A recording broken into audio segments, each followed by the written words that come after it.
Hi, this is Chris Blake. You might think about Uganda in Central Africa as a country of superlatives, a country of mosts. It certainly is one of the most beautiful. It's lush and temperate, green and scenic.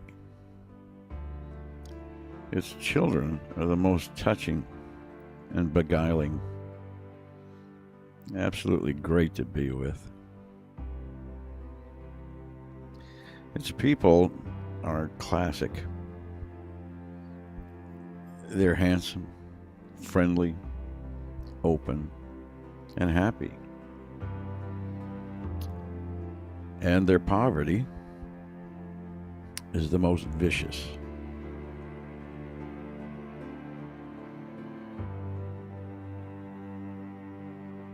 Dan Hall and I volunteered this year in Uganda, and we worked there for the Uganda Rural Fund.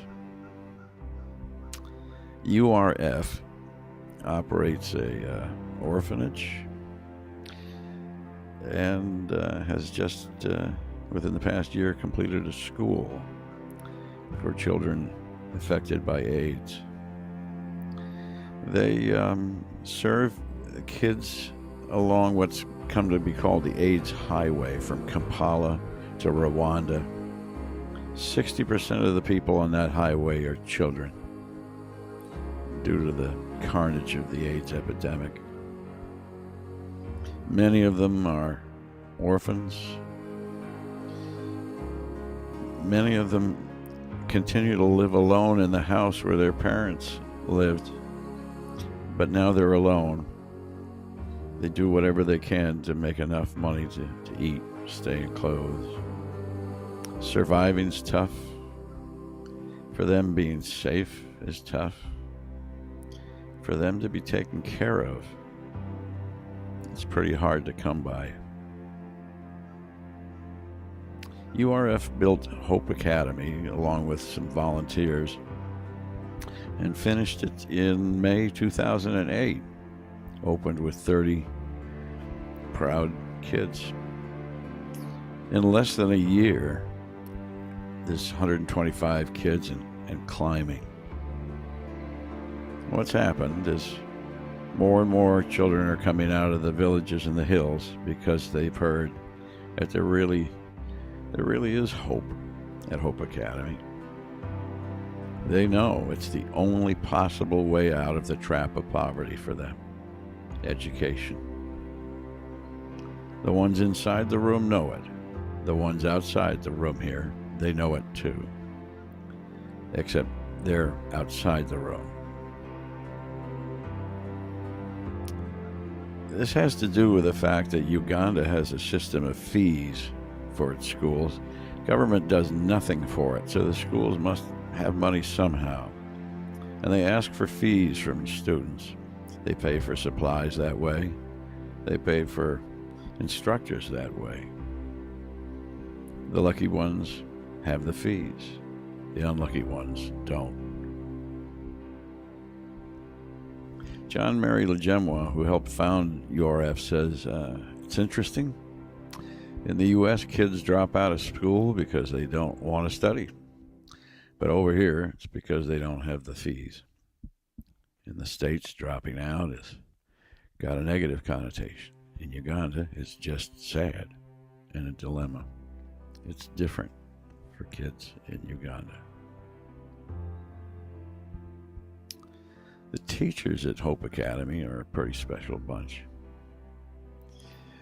A lot of them are not far from the roots these kids are coming from, and they know it.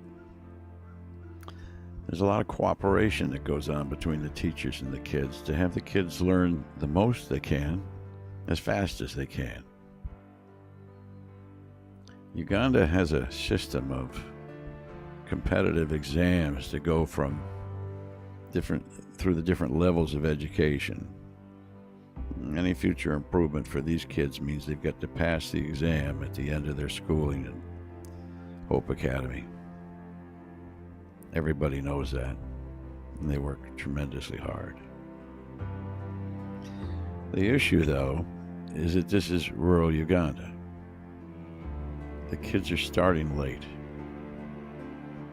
And, frankly, very few of them have the fees. This creates a dilemma for the school, because the school, of course, is based on compassion, commitment, and dedication to these kids. So they let them in.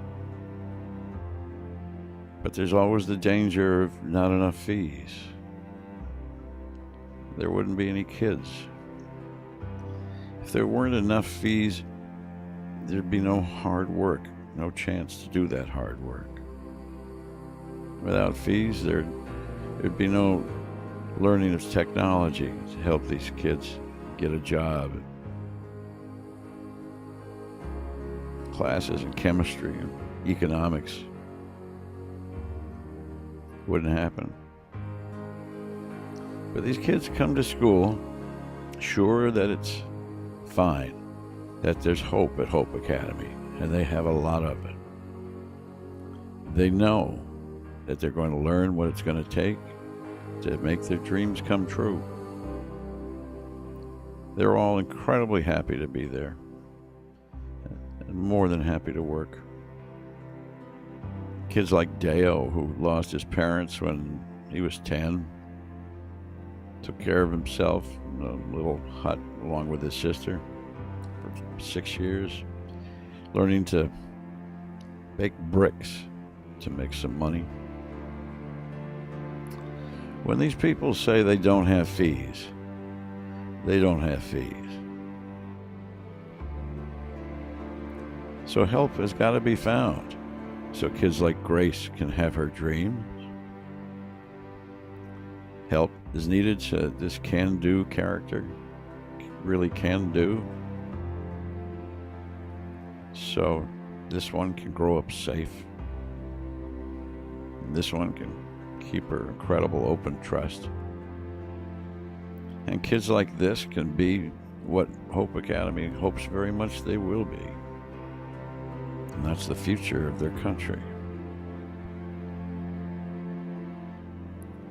The help that we can give in this situation is to help with student fees.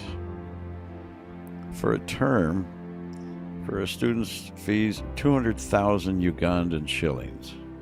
That's $100 American.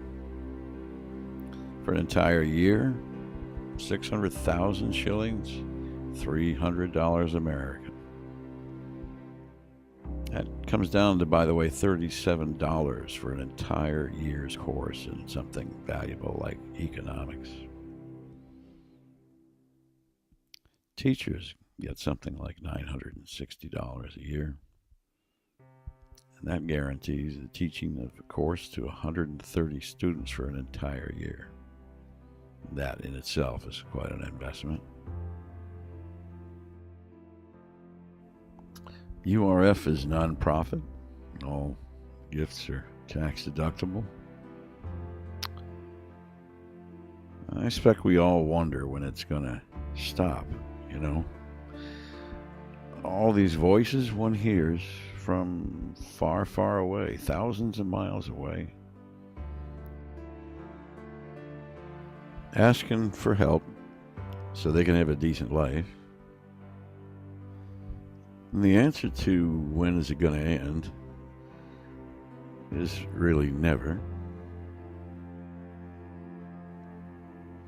So when we hear these kids telling us they need help to get out of vicious, eternal poverty, we know in our hearts that it's not a matter of distance. We know they're in our family, and that there's really no question at all about helping them. Thank you.